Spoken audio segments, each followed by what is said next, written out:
We are going to follow the money. Everything you need to know can be understood with this simple phrase: follow the money. And believe me, that's what's happened. Here comes the money. Here we go. Money talk. Here comes the money.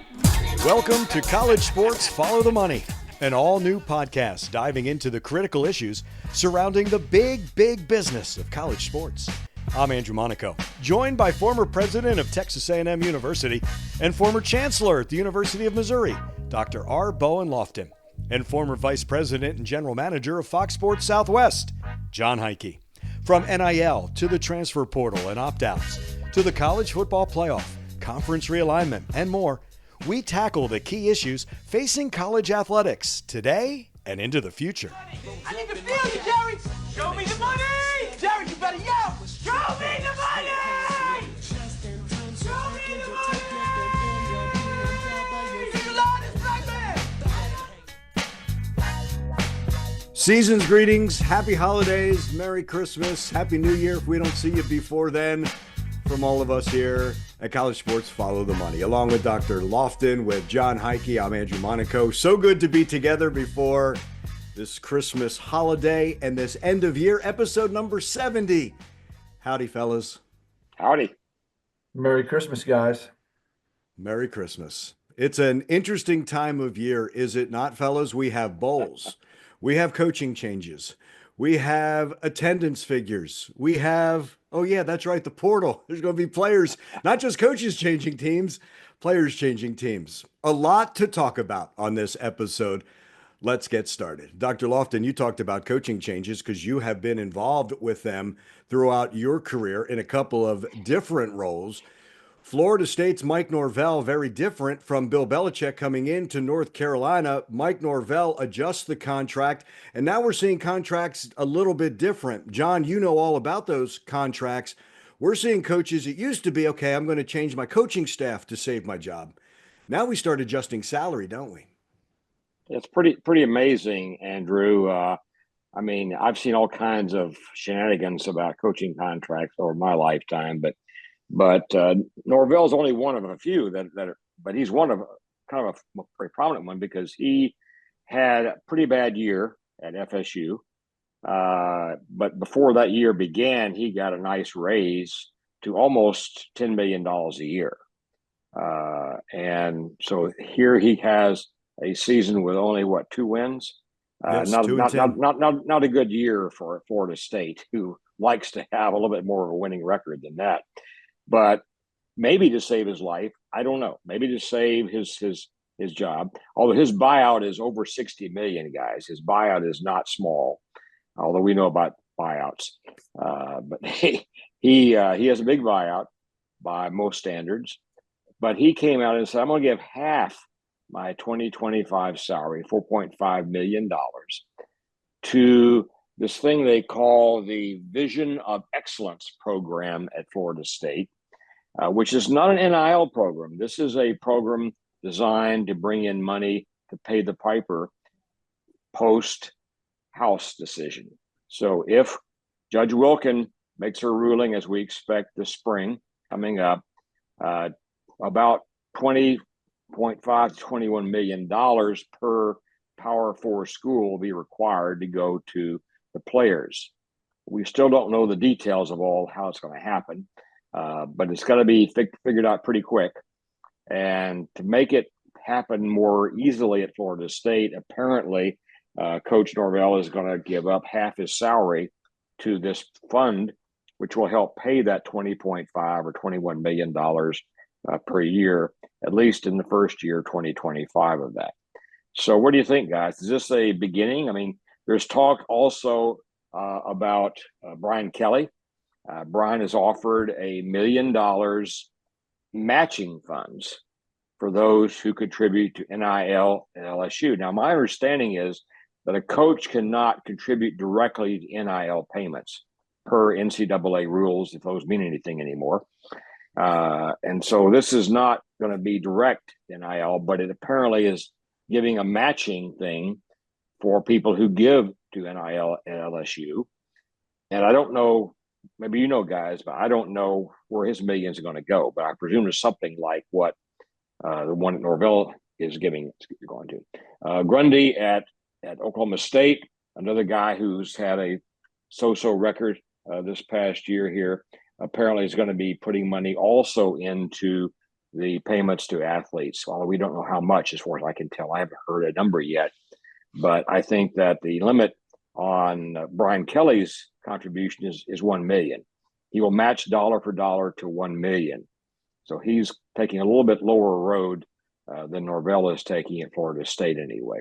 What do you think, guys? Is this a beginning of a real change of how coaching salaries look and how contracts are structured? I think it's a sign of the times. I mean, it's going to be, I think it's harder and harder to, I think, fire coaches in today's environment with the buyouts that are out there. So if they can restructure these agreements based on, performance, I think that makes sense. We saw it with Jim Harbaugh in Michigan a few years ago. Look how that worked. He won a national championship. So I think there's a template out there that other schools are looking at. And then that money that they're saving, I'm not sure they're saving it, but they can redirect it into other areas, particularly again in forms of how to help them get the house settlement, or putting into that pool of revenue that's going to help them keep their players at paid at a high level. So I think, again, with no rules in place, I think you're going to see more creative ideas like this because and some of these will stick and some of them won't. But I think, again, particularly what we're seeing happen with Coach Gundy and others in that area, I do think that makes sense. So I think, again, we'll probably see more of those before we see less of them. And I don't think you'll see as many coaches fired, just because, again, if the coach wants to renegotiate a salary, it didn't mean he just didn't, it's like sometimes they just didn't get done right away. It could have been a lot of issues, injuries, rosters, you're cyclical.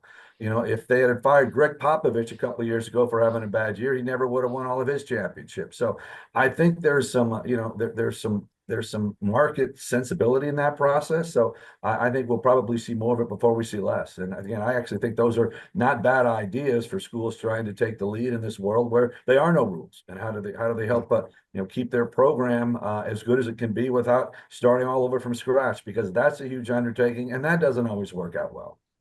Yes, we've seen examples of that, sir. John, I agree with you in the sign of the times, and I guess it's also the schools and the money givers, for lack of a better phrase. If they're going to have to pay them anyway, what are we going to get out of this, right? Instead of you getting all this money.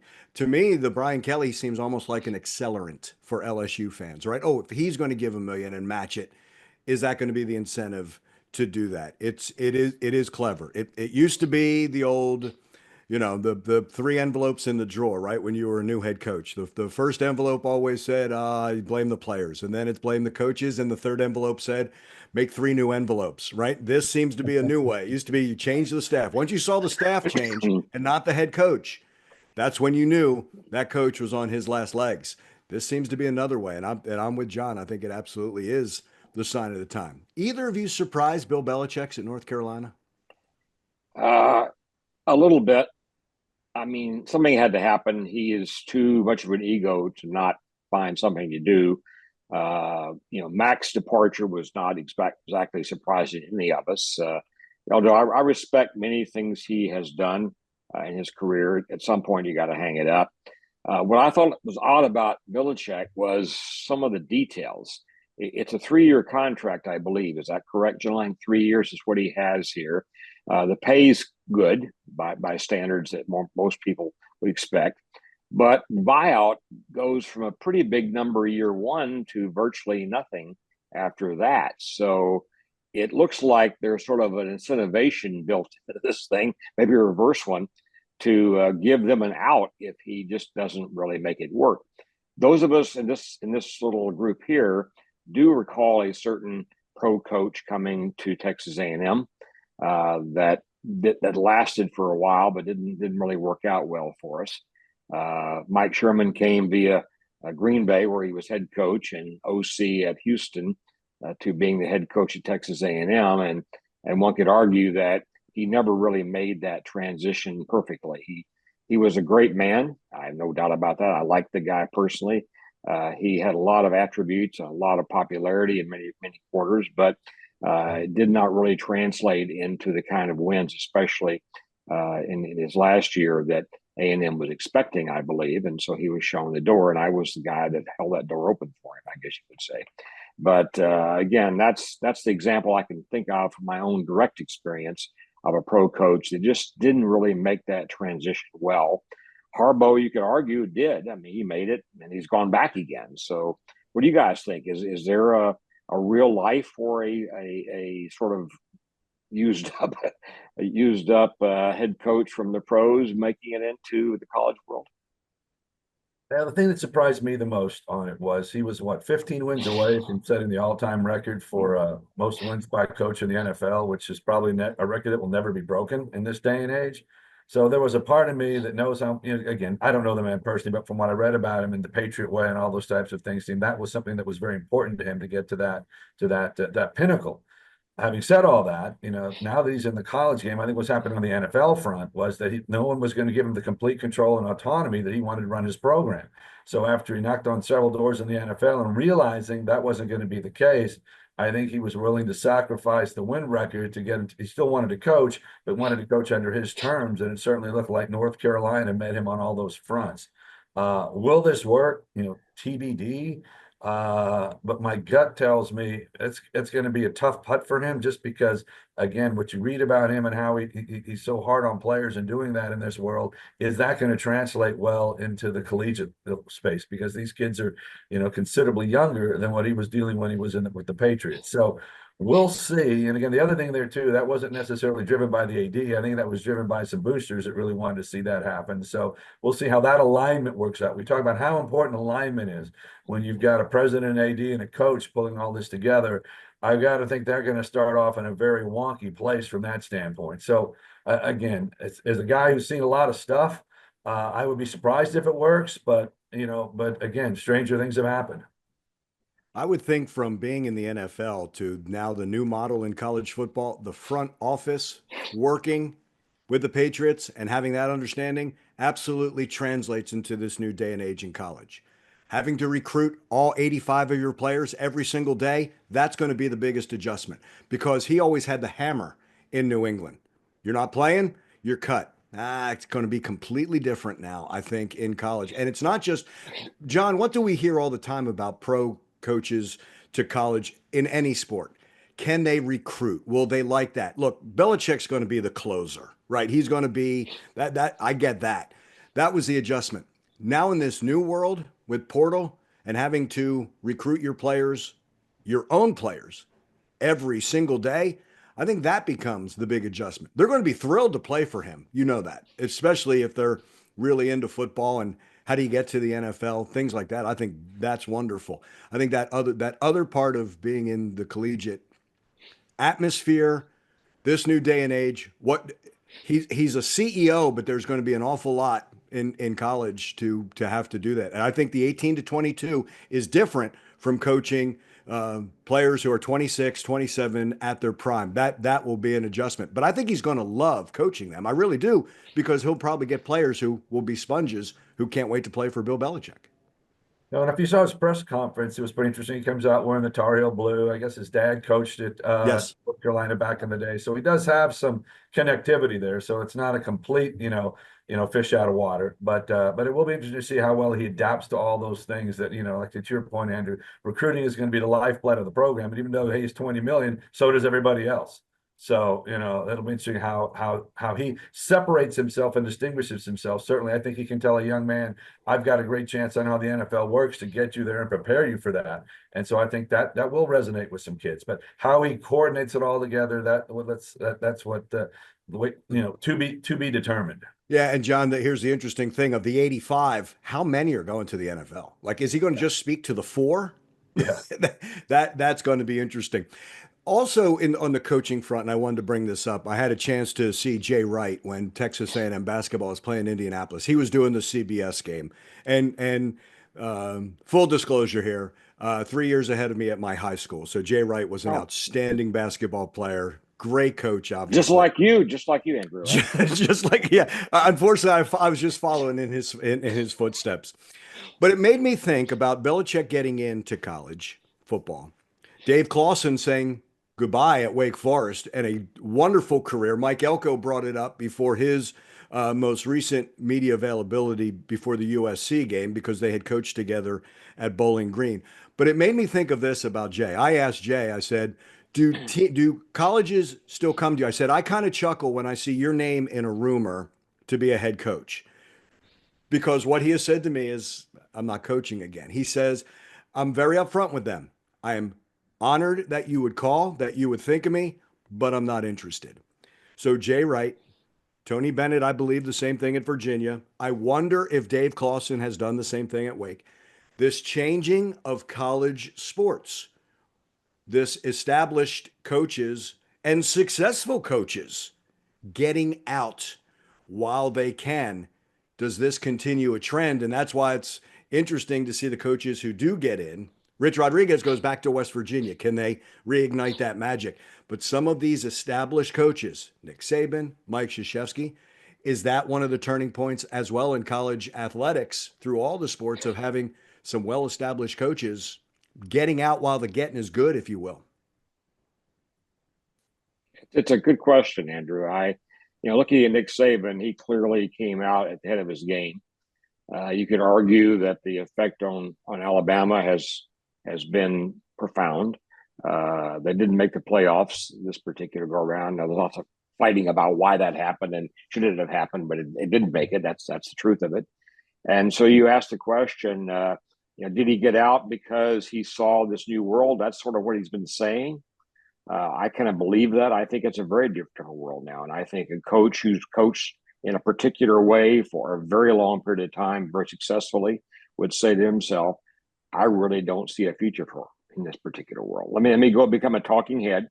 Let me join Andrew Monaco on the sidelines there and talk it up. But I don't think I want to deal with this new world with everybody being a free agent, with paying my players like without a contract, just paying them. That's a lot of difference right there. And Nick clearly had a great run. So why do you want to risk that and continue in a world you don't think you can manage well?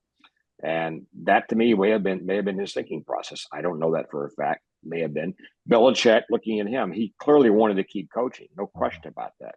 Jimbo Fisher says, I want to keep coaching. They all say that in a way, especially those who aren't quite at the end of their life in terms of the age they have. So you have to ask the question, why is this happening? Is it happening because of me and my inability to adapt? Or do I not want to worry about adapting and simply enjoy my wealth and perhaps be a elder statesman on the sidelines there, a talking head again that's being paid well to make my assessments of games day by day, week by week? Yeah, I was at the National Football Foundation banquet earlier this month in Las Vegas, and so obviously a lot of former coaches and current coaches are there, and again, just sort of in the cocktail hour talk and the lobby talk, certainly the folks who've been doing this for a while still lamenting the changes that are happening, and it's certainly, I don't think you could find anyone that says it's good for football other than the fact that the players are finally getting compensated for what they're doing for their work on the field. But again, the lack of regulation, the lack of guardrails, the lack of having rules. Coaches come from a world that's very structured. They all have rules, all right? When they play by the rules, hey, as long as all the rules are the same for everybody, I'll tee it up with anyone. But in this day and age, I think coaches are saying there are no rules. And so I think that's part of the frustration from the process there. And so I had several conversations. Well, the House is going to really help solve all this. Getting in the salary cap, we all know we have $20 million to work with. We're going to be fine there. At least we have a set of rules there for what that process looks like.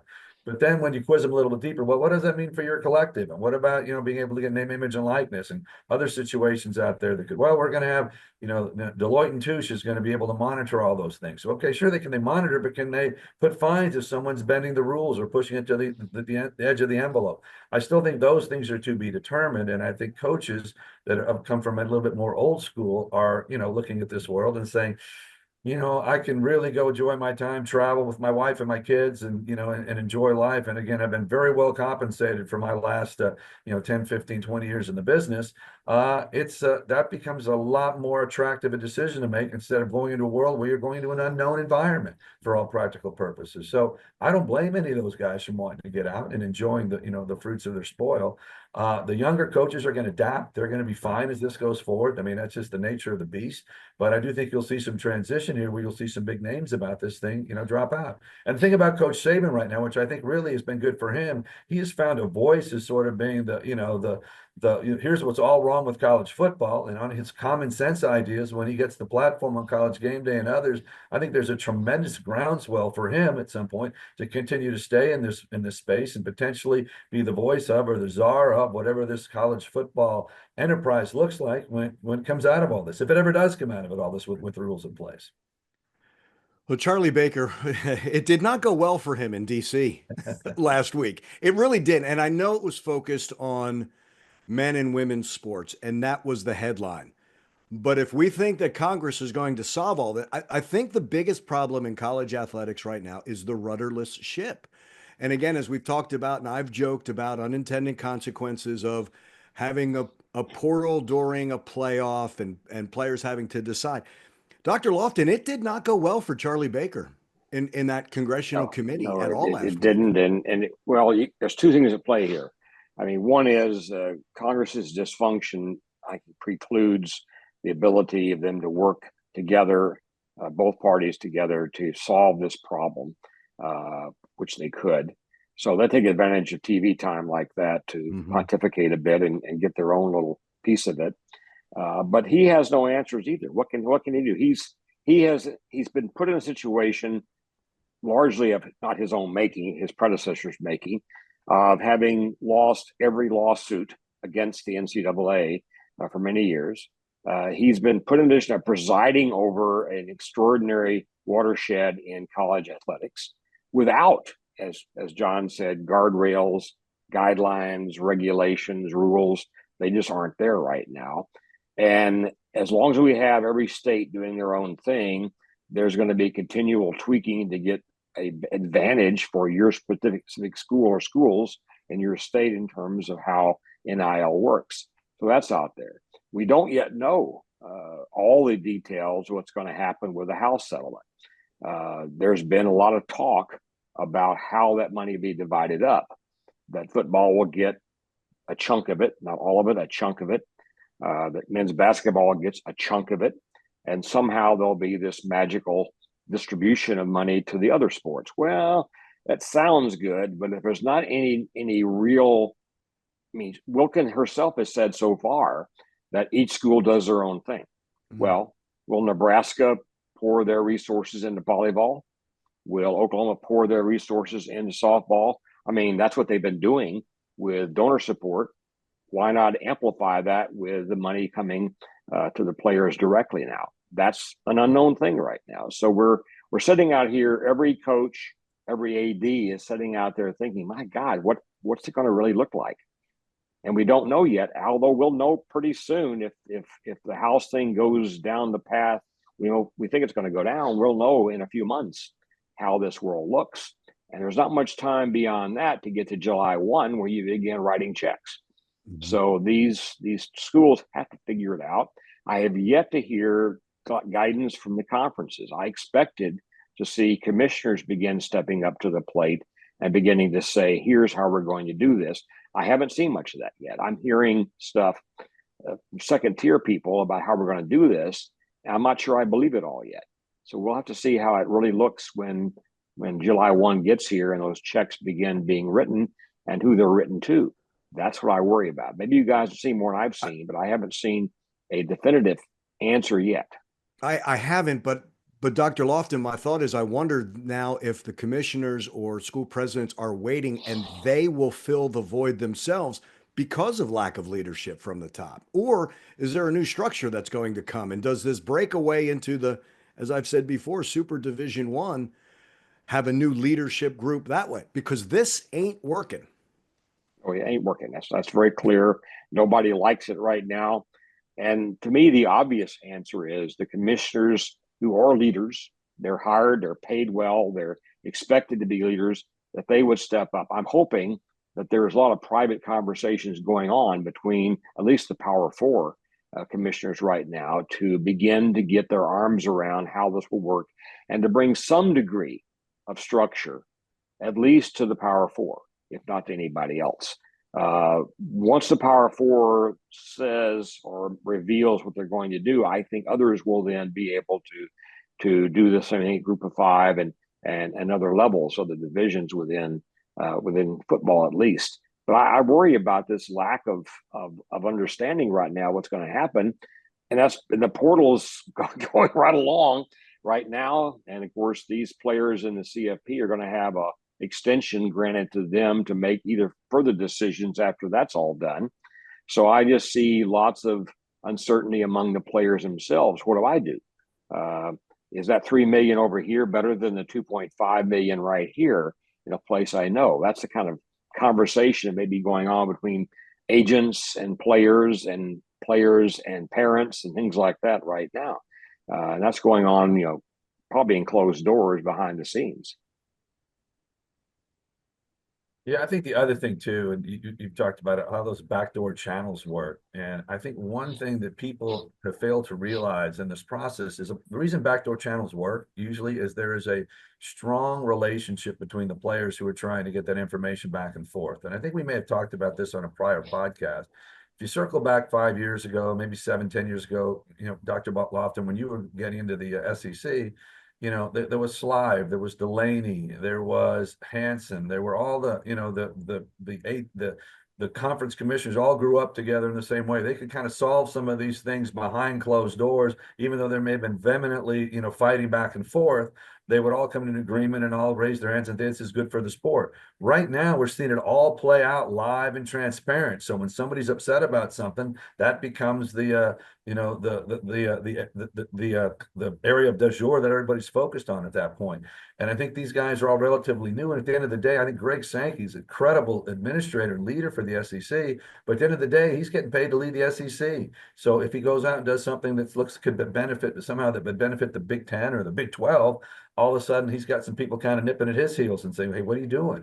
So I do think, again, that's one of the challenges that the industry has right now. So much of it's played out in a transparent environment that back in the day, these guys could all, go to the Bull and Bourbon Club at the NFF and go down there and have a beer or whiskey and figure stuff out. And I don't think those opportunities are happening today as much as they do, but that would be important. I think Sankey's trying to do it with the Big Ten and saying, look, we want to develop this committee to kind of work together, but we'll see how that's all playing out. So again, everything is sort of working against college athletics right now. And again, to both of your points is we don't really have a true leader who's there trying to pull it all together. And I think that's, again, it has not been the NCAA. I think it does fall upon the commissioners, but because they have competing agendas, are they going to be the best people to make it all work? So again, it's sort of a vicious cycle right now that the industry's going through, and particularly all these legal issues that are coming on piled on top of it, haven't helped. They don't only continue to exacerbate the issues. Might they lean on the strong ADs and college presidents? I would think, yeah. I mean that, but even your ADs are changing jobs every, 3 to 5 years. Your college presidents are probably, some are better equipped than others to deal with this. And I think, again, everybody's kind of looking to somebody for the answer. Yeah, I would commend to you guys an article I just saw yesterday, which is a very in-depth article about what the AD's job looks like today. This was written around the Missouri world. So it comes out of Missouri, and it discusses the relatively new AD there, and it brings in Mike Alden, who worked for me for his end of his career there, and it talks about the changing role of the AD, going from a person who managed people, they hired coaches, they dealt with their staffs and so on, to now you're focusing on the players because you got the portal. You're focusing on the donors, basically. The guy who's currently the AD at Missouri worked for Alden as his development lead. So he was the guy, the associate AD, working with donors. And they talk about that a bit. Great article. And I think you might find it interesting, at least for a perspective from Mike Alden, who I have a lot of great respect for in terms of his abilities as an AD.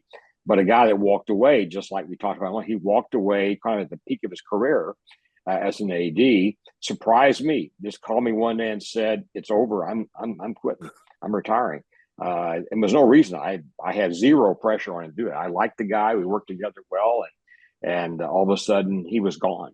And Mac Rhodes came in and did a good job for me. It was a short time that we were together there, but at Missouri. But again, Mike had depth, and he was famous for training a bunch of the current ADs that are out there. A lot of them came through his shop, and so that to me is interesting perspective. He was interviewed extensively in this article, and they talked about the new guy of each that came in there that's doing what people think is a pretty good job, and how the job has changed. So I think the AD's role is very different today than it used to be. I don't know how much ability an AD has to link up with their fellows. I mean, Mike Alden was the president of the National ADs Association, whatever it's called, and he had that role.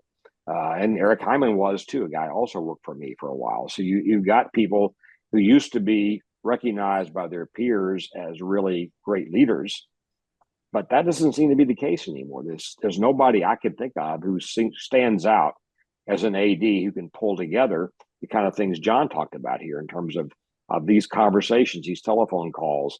Let's build a consensus here among ourselves, and then we go with it to the people who make the decisions and say, here's what we can do. That's not happening as far as I can see right now. John, it there was an reminds me. example during COVID when all the commissioners were talking to each other, and then all of a sudden you may remember there were new commissioners in there. Kevin Warren at the Big Ten, you had different folks in there, and so all of a sudden when one broke ranks, then that kind of the distrust across the rest of the group then to be open and honest and frank in those discussions evaporated. And now I don't think that's ever been, it's been repaired. And so people are still, they're probably happened to some degree. I mean, but to the level that they need to happen consistently to get everybody on the same page and can sing with one voice from the hymnal, that's not happening right now. I don't think he'll get mad at me for telling you this, but when that happened in the Big Ten, right, with Kevin Warren, I asked Ross Bjork, AD at Texas A&M at the time, would that have happened under Jim Delaney? He goes, it may have behind the doors. It never would have been public. Yeah. Where Nebraska wanted to play Penn State, he said it never would have been public. Right. Which is it. But that, back to your point, Dr. Loftin, that's the way, and John, same thing. That's the way the commissioners were. Okay, we're allowed the infighting. It doesn't get out, right? We'll come to that consensus. John, it reminds me now, AD's almost like in the pro game when general managers had that one guy, the one assistant general manager who knew the salary cap in and out, right? As much as that was changing. And then I guess, if you will, the way front office is in all sports, you had that assistant who was just a great analytics guy, right? I wonder if that's also part. We talk about coaches and their teams needing that front office. I wonder if the athletic department now has something like that going forward. Oh, it's happening. And I think, again, it may not have those titles attached to the job descriptions, but it's definitely happening. And I think you're seeing more teams hiring GMs right now, play roster, management. And I think, again, one of the things that Belichick did, hired Michael Lombardi right off the get-go to bring him in to act sort of as his GM in that role. So I don't think it's if, I think it's when every school, has someone like that now. And I think, again, that's just the evolution right now of where the game's going because of the professionalism of what we're seeing happen right now. So I expect to see those types of positions probably become even more valuable than potentially some of your assistant coaches, because somebody who's really good at that, they're few and far between. As you know, from the NBA days, the guys who could really work the salary cap, those guys are worth their weight in gold. Last you didn't night, always guys, know the name. Didn't always know the name, but they were always hired. Yeah, exactly. I was watching the Dallas game last night, and I kept seeing this picture of Jerry Jones with his titles. I say titles: owner, president, CEO, GM. One size fits all. This guy does everything, right? And then the comments of the talking head saying he goes to practices. He knows as much about what's going on in his team as his head coach does. Now that's an extreme example, guys, but again, I don't think Jerry has a really good ability to call his colleagues up, the owners up, of other teams and be able to bring consensus to bear on these things. Somebody else, and they have a commissioner. That's the other thing missing in the college world. We don't have a commissioner Right. of all of this right now going on. Now, I mean, at least to have a D1 commissioner would be kind of nice to be able to have somebody who can make these phone calls, who can make these things happen by bringing people together and offering them some degree of consensus building capability. We just don't see that in college like we can see it within the ownerships of the NBA or the NFL teams. Dr. Loftin, picking up where you were talking in this time of year, you mentioned the portal, and it's a little more pronounced this year with the new CFP. Look, we all knew this was coming along the lines of when you get to December, after the regular season, that Monday after the regular season, coaches were going to have conversation with players and say, are you staying or are you going? Because look, that's how you're going to replenish your roster. But we knew this was coming, that players were going to have to make decisions of the 12 playoff teams, not just the bowl teams. We know about guys going to the NFL and opting out. We know about players who are saying, okay, I'm not going to play. But here we are. It's come to the attention. And as you mentioned, there are players who have to make a decision. Their teams are in the postseason. You have 1 month for this window. We saw this coming, didn't do anything about it. We changed the early signing period a little bit because everything was coming over one another. But you wanted to talk about the portal on this episode. Well, I just think it's becoming very clear now that it's all about the money. The players are beginning to follow the money very directly. I mean, look at the Washington State quarterback leaving a pretty lucrative sounding NIL deal to go into the portal. There's rumors of a significant SEC school offer to him right now, NIL money up to $3 million a year. So that's playing a lot into the portal right now. And people, even though, of course, Washington State wasn't one of those schools, but even those schools like Penn State, who are in the playoffs, those players are being given a waiver to do the portal later. And there's a backup quarterback we've already heard about out of that world right now doing his thing at the moment here. Players outside of that special group are already beginning to make moves into the portal. As soon as it opened up, they begin that process here. And it is all about the money, as far as I can tell. There's nothing about loyalty, nothing about connectivity to a program based on your family and your history. It's all about what's the best deal I can get today. And again, the lack of any kind of closure on the portal. You have now these times a year when you have a window of time to enter the portal. And there's always going to be people who do that thinking they're going to be picked up immediately who don't get out. But the portal becomes a real issue for anybody trying to run a program. How does a head coach live with this, guys? I mean, I don't understand how I can make a decision about my team's future when the portal is active. It just doesn't really work well. The coach that I work with has said on that Monday after the final regular season game, you need to tell me honestly, if you're going to go, I will help you go. But he has to know who's coming back and who's leaving, because then you're using the portal and the recruiting. And some of the recruiting is for 2026.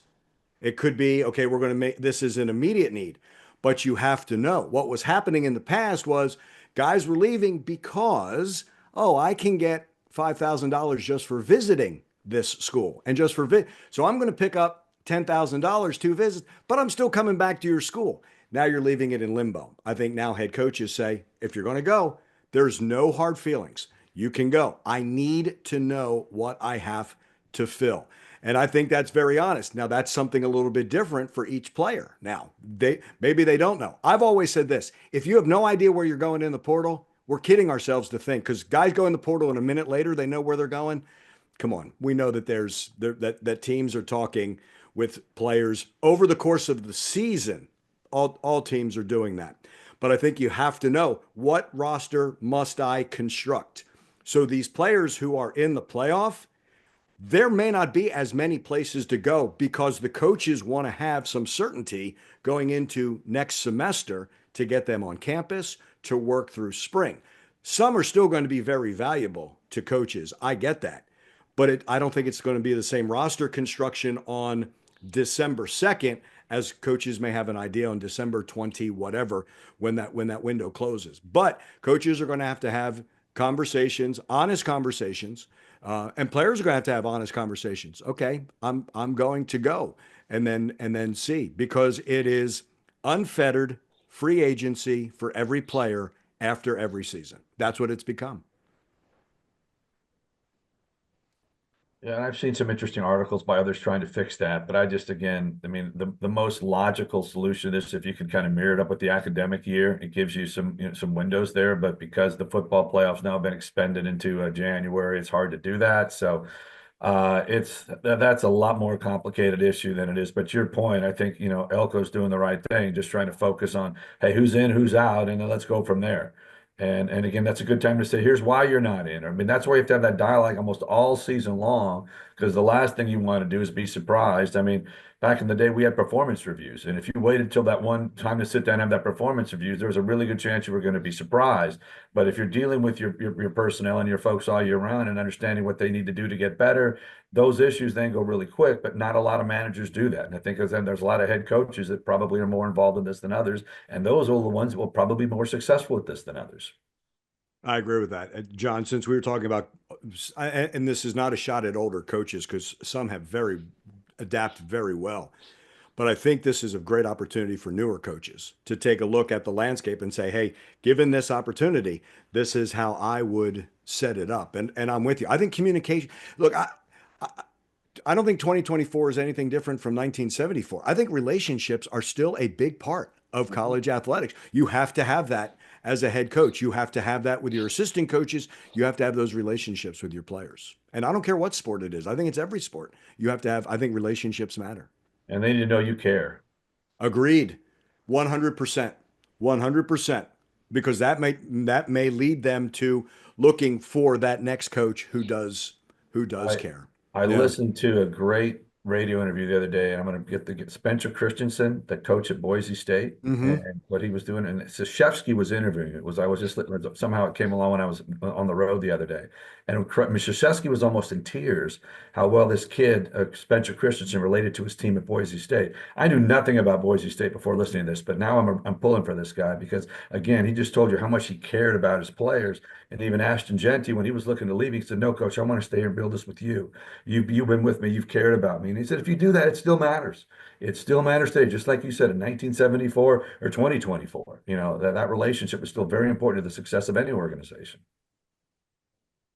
But there's money, guys. There's money. And that still, I think, has it's some idea. This Washington State kid, I mean, he looks like he may be going to Oklahoma because the OC at Washington State's ending up there. Although Oklahoma's had a pretty rough year by anybody's measure. Then you've got, this discussion and rumors about, millions of dollars available to him as NIL money wherever he might go. So that just really still, I think, I realize what you're saying is right. And relationships matter to many, many people. But I think there are a growing number of players where that still may be there, but there's something else on top of it, and that's dollar signs.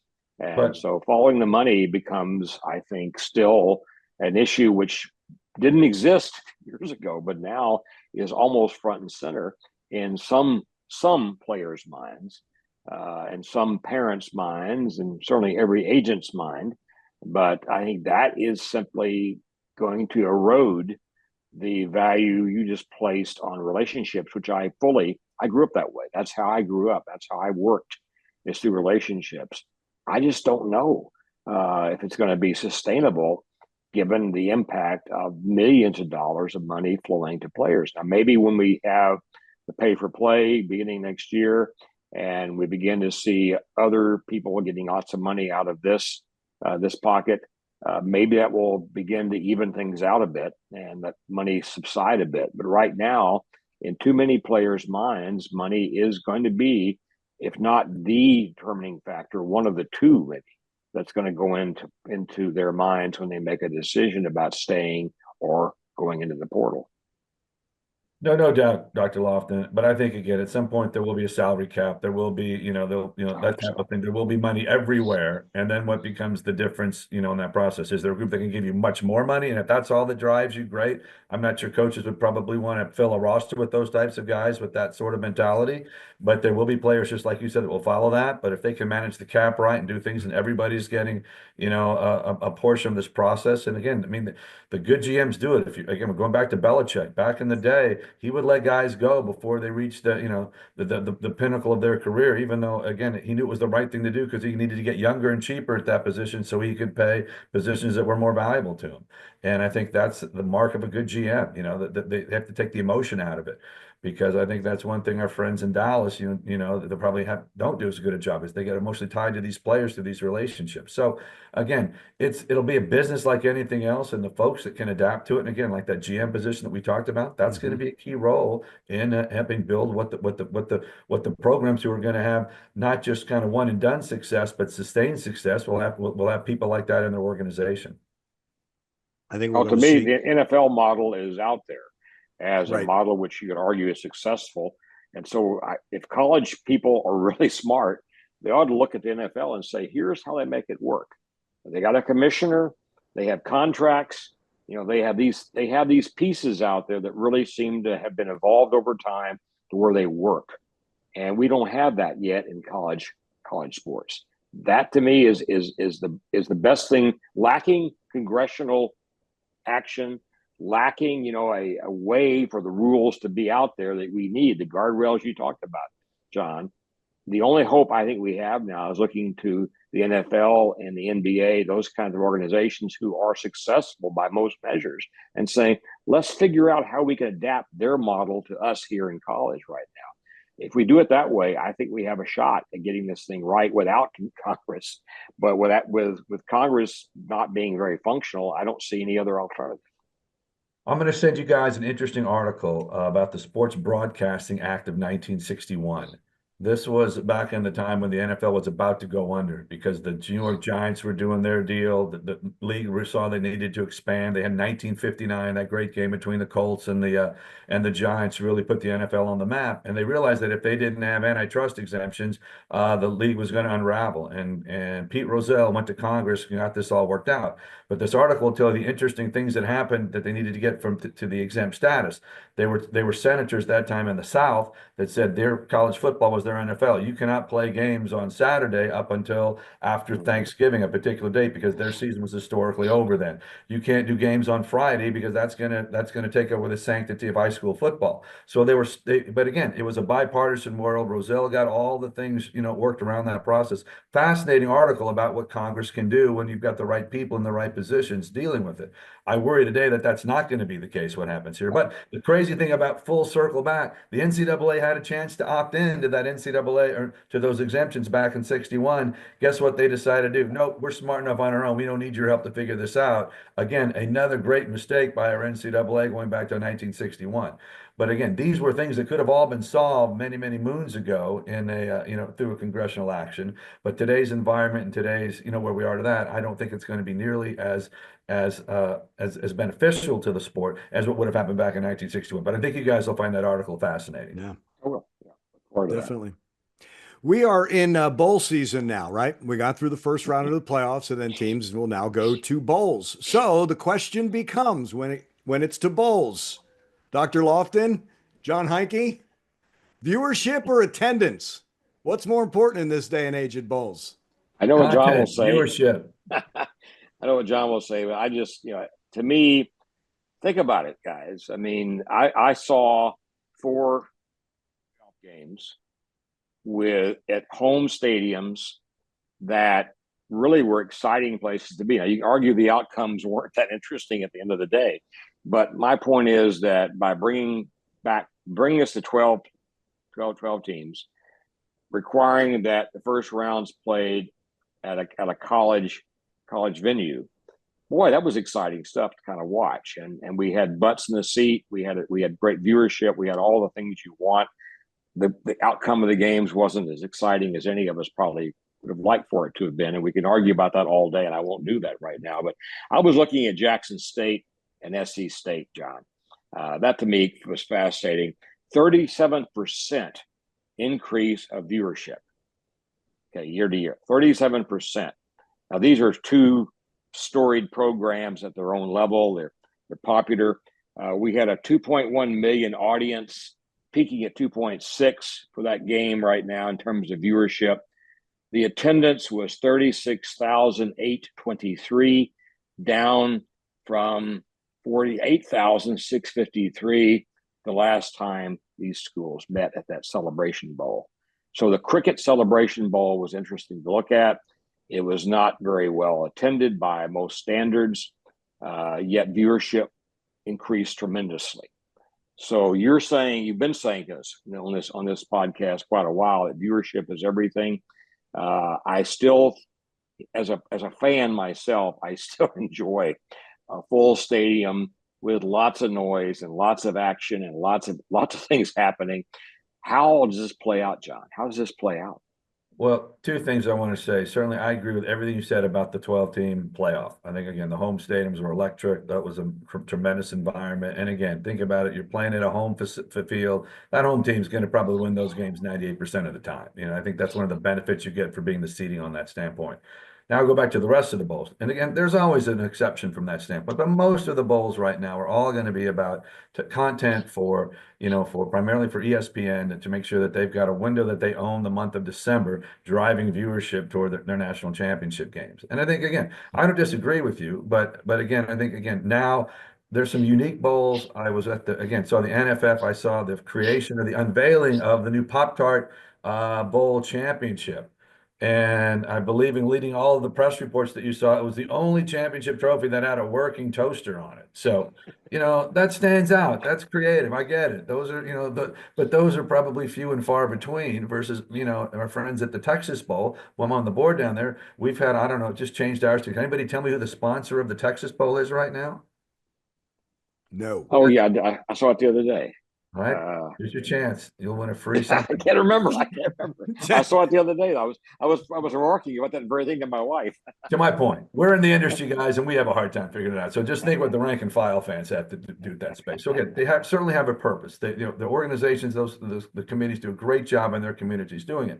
But let's be real. At the end of the day, the teams that come in there are shadow of their former selves, what they were when the regular season started. Guys have opted out. Again, still decent college football if you want, but makes great content. Now, will those all be sold out? Nah, I don't know. But again, to your point, that game, they are going to be some that are meaningful in that world. But I do think the 12-team playoff probably takes even more, oxygen out of the room for the existing bowl system, just because of, again, those home field environments were great versus again, to see Texas and Arizona State at where are they playing? Georgia next week or whenever the game is? Peach Bowl. Will that be as electric if that game was played on either one of those campuses? Probably not. But I do give Tennessee fans a shout out, because look how many fans showed up at the shoot. Showed up. And even the guys, if you're watching game day that day, it looked like the game was from Knoxville. All the Tennessee fans were in there. So I think fans will travel, but then again, this is all part of the process that we've got to work out. But I do think, again, early marks for the CFP, I think you've got to give it, thumbs up on how the home field games mattered and really look good for television and for the fan base. Talking about trophies, John, I'll never forget A&M wins Citrus Bowl. And I'm holding the trophy, which is a bowl of fruit, real fruit. And the players want to eat it. So that's my extreme example of a trophy, which is sort of malleable. It sort of emptied out real quick. It's too bad you weren't president at the Poulan Weed Eater Bowl when they handed you your weed whacker. I love it. Interesting, John. That bowl took so much heat, right, for that sponsor. That's still the only one I remember. I'm with you on that. But to your point, how good has the Pop-Tarts Association been with the bowl? How good has Duke's Mayo been? Yeah, for the bowl? That's another part. Can you be creative? I was talking to a Pop-Tart representative out there, and I said, just all Truth be told, I love Pop-Tarts as a kid. I loved to get to brown sugar sugar when you put frosting on that. Now, I could still probably have a Pop-Tart from my high school days and still eat it today. Probably can't be good for you, but those things could certainly go to space and back. But what they were doing was great. And he said, look, we've now reconnected with your generation again through this bowl game, and it's been great. And our sales are up. So they do work, but it wasn't so much for the fans going to the game as it was for that brand to really find itself in a very relevant position in a crowded sports marketing field. So Right. hats off to them. Yeah, if you can absolutely stand out. Dr. Loftin, to the Citrus Bowl, is someone who lived in Orlando for a long time for that bowl. There was something special about a Big Ten team coming down at New Year's, coming from 20-degree weather to 80-degree weather. They would travel. I always thought that's what made the Alamo Bowl so special, being able to go to San Antonio with their tie-in with the Big Ten.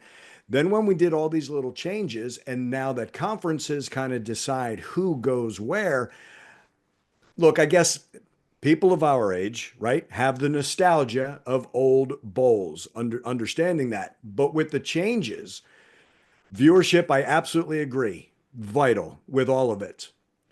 I feel bad for the communities who give so much to these bowls. You like to see them get rewarded because they are outstanding committees, volunteers, all of that. And a bowl doesn't work if you don't get the tie-in from the local when it comes to attendance and things like that. But, for lack of a better phrase, there's a reason why the Raiders and the Rams were always on the 4 o'clock game, because the East Coast was freezing and it was, pardon the language, weather porn, right? You got to see the sun splash. That's what bowls kind of were too. And when you can get the teams from the north to be able to go to the south and enjoy that, the fans made it that destination. So I think there's still a part of that. I like the creativity part, though, of some of the bowls. And if you're changing your name every single year, that doesn't help them, especially for a lesser bowl.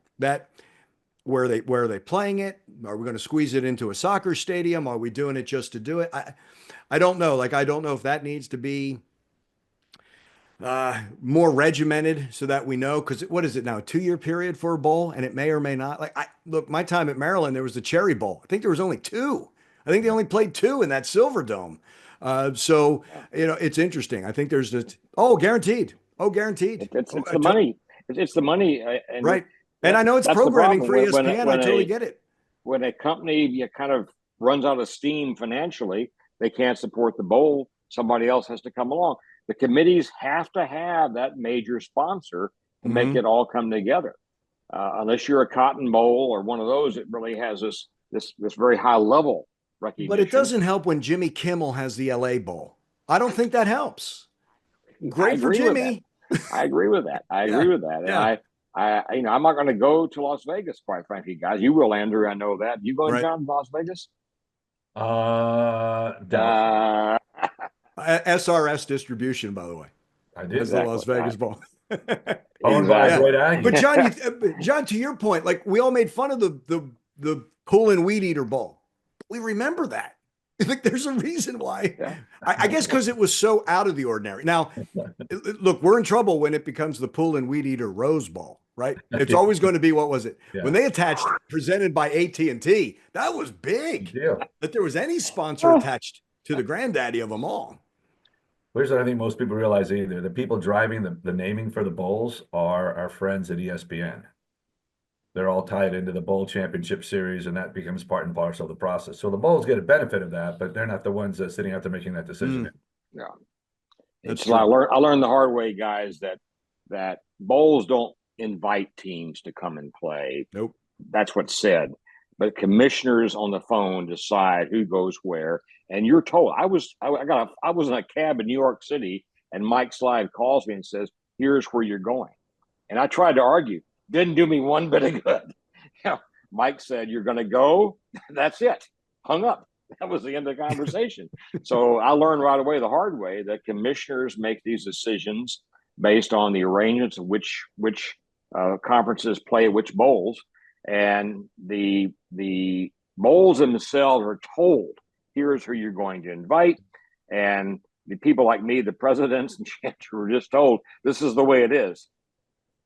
Are lump No, I was at one point Fox owned the Cotton Bowl, right? So the Cotton Bowl, and so we would be sitting there in the selection process way back in the day, and they would make it very clear before you say anything, we don't know anybody whose name has state or tech in it.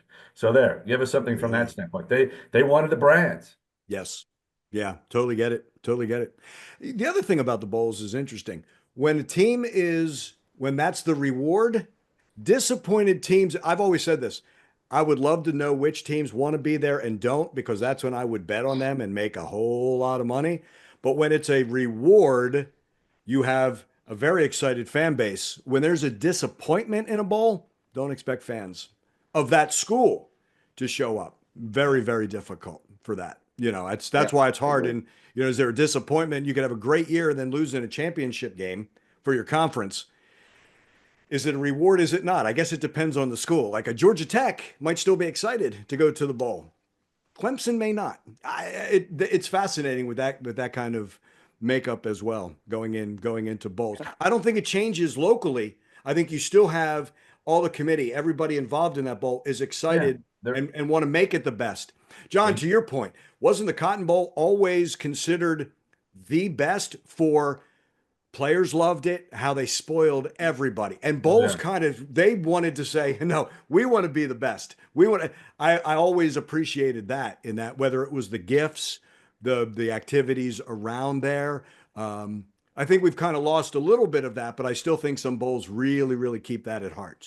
Yeah, at least the bowls now that aren't in the CFP, they're able to still make that, for a reward for the students and put the programs on for the athletic department, give these students a little bit something kind of a reward for the end of the season. So I still think all that stuff there matters, but it doesn't matter that like it once did. You can certainly spin it that way. And I think, again, you'll still see some good crowds. You'll still see some good games. And I think what you're going to also probably see now is as the conferences expand, the direct relationship with the bowl with the conference might start to have a little bit more fungibility to it, because I think Colorado and BYU are playing. I think, isn't that the one in San Antonio? Right? Yes. Yeah. And so normally that was a Pac-10 or Pac-12, with the Big Ten. But now here's a chance to play a game that probably would have been a great conference game that they weren't able to play. I could almost see scheduling those kinds of games to be more valuable to the conference people who don't make the CFP either. I agree with that. Yeah. That's a real good point. And again, viewership becomes a real important thing then, John, because you're going to have all these people who aren't local who really can't get there physically because of the short time frames and so on involved, but they'll really be part of the overall experience by being a viewer that day. Would you rather go see A&M USC or A&M Ole Miss? Yeah, no doubt about where I want to go. John, you make a really good point about where the schedules is. When you have 16 and 20 teams in your conference, there's going to be schools that don't play, and they absolutely become intriguing matchups. Absolutely. Now, the one thing I will say about the Las Vegas Bowl, and that's two brands are playing. A&M and USC are brands to the national. I get it. Yeah. But I totally understand. Look, we've played Georgia once at Georgia at Sanford Stadium. A&M Georgia might be a hit, whether it's in Atlanta or whether it's in Houston, whether it's in Dallas. And Texas has already played them twice. Funny about that. Third. Maybe a third time. Yeah, exactly. That's exactly right. We've never gone to Kentucky in the SEC. They came in, but never. I went in Missouri, though. I went there. And I'll tell you, the Woodford Reserve bars are great. I've known enough hosting to know that's where we end. Merry Christmas to both of you. I was going to say, for our Christmas edition, I'm not sure we're the three wise men, but we certainly gave it a try. The three wise acres is what I call it. I'm still trying to figure out what myrrh and frankincense are. You know that? I think it's a bowl title somewhere. I'll remind you guys, the three wise women brought diapers, okay? No better last words than that. Merry Christmas. If we don't talk before the end of 2024, Happy New Year to you as well. We thank you always. Appreciate it. And we thank you always for joining us here. collegesportsftm@gmail.com. If you have a question, we will answer it. Dr. R. Bowen Loftin, Jon Heidtke, I'm Andrew Monaco. For Nick Savage, Richard Zane, thank you for helping us as well. Happy, safe holidays. Thank you all.